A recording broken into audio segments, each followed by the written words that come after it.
Hello, Namaskar, Vanakkam. Earlier this month, I was invited to spend 2 days as part of a spiritual retreat at the Isha Yoga Ashram of Sadhguru Jaggi Vasudev on the outskirts of Coimbatore in Tamil Nadu.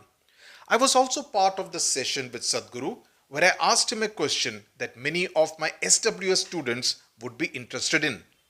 I asked Sadhguru, how do 15, 16, 17-year-old children deal with stress? Because they are always expected to perform better, run after high percentage, run after ranks. Otherwise, they are deemed to be mediocre and ordinary. Sadhguru replied saying, the problem lies in the way we approach the marks, the results, the ranks.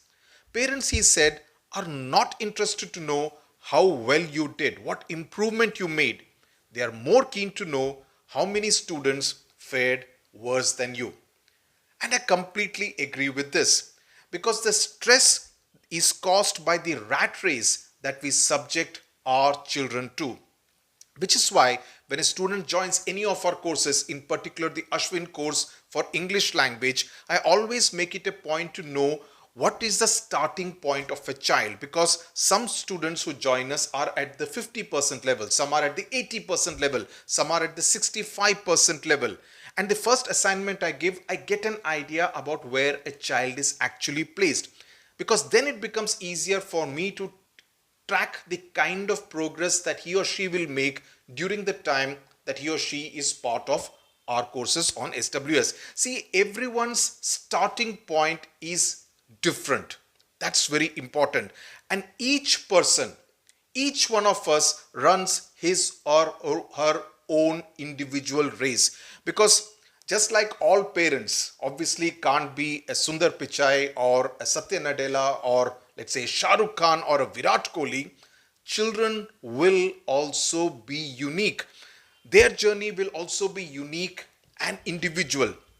So the only competition they ought to have is with themselves. What we need to tell them is to believe and to try to ensure that their Tuesday is better than their Monday is better than their Sunday. I'm really not a fan of people who scare children about their board exams. Arey, board exams aa gaye hain. This is a matter of life and death. No examination in life is ever a matter of life and death. It's only another hurdle which we need to cross. What we need to tell the children is to enjoy the process of the leap over the hurdle and ensure that your landing is as perfect as it can be. If it is not, if you fall down, get up and try to make the next leap a better leap. That has to be the motto that every child follows. If I got 60%, let's say in my half yearly examination in September, October, and in my first pre-boards in December, Jan, I get 75%, I see this as a fantastic growth story. And we need to celebrate that. Do not make the child feel small by saying that, Arey, there are 12 other children in your class who have got more than you, more than 75%, and you are 13th in the class. No.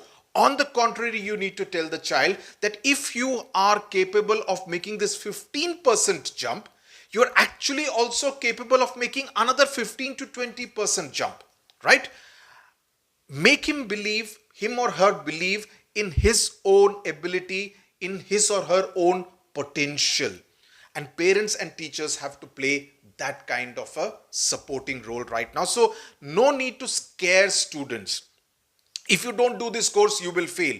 In fact, I would say have faith in your own abilities, irrespective of whether you are going for private tuitions or whether you are following some course on some YouTube channel or some app. All that is secondary. I always believe it's not our courses which do the magic, right? What our courses actually do is to get the child interested in the subject. I get comments from students who say that I always hated history and civics. But after I joined the Century Booster course, it got me interested in history. To me, that is a victory. That is a triumph. If you have got the child interested in the subject, and from there the child will actually unlock his or her own potential. If you see our MOV, the Merchant of Venice course now, Students solve all the problems. 8 out of 10 questions, sometimes 9 out of 10 questions, any doubts that they ask, there are other students who are part of the course who will actually solve it for that student. According to me, that is a great sign, because a student from Bengaluru solving a problem of a student sitting in Guwahati, a student from Dhanbad solving a problem of a student in Ludhiana. According to me, it gives me goosebumps when I see that kind of a spirit where students who don't know each other, who have not met each other ever, actually going out of their way to help each other. And it shows their self-confidence, and it also helps them revise their subjects. To me, that is the spirit of SWS. And I take great pride in that we have been able to create something like this. See, board exams, as I said, are not the end of the world. I look at it as an opportunity to discover our strengths. And when I'm saying our strengths, I believe the children's strengths and the parents' strengths also. Because for parents, it's a great opportunity to bond with their children. I would say that my own wonderful relationship with my daughter actually strengthened during the 4 months that I coached her before her class 10 examination. And even today, she speaks of that 4-month period as the best period of her life. Trust me, touch wood, no greater joy than that. It's equivalent to scoring a 99 or 100% in your examination. There is no greater happiness than that. And I would want every parent to actually experience that absolute joy and delight. I would describe it as bliss. So please experience this feeling of joy and happiness and bliss along with your children. Celebrate them, celebrate each and every step that they take, and this entire journey that you take together, travel together, you will recall it, you will remember it in your life as one of the best periods of your life. Thank you very much for giving us the time to listen to this. God bless you.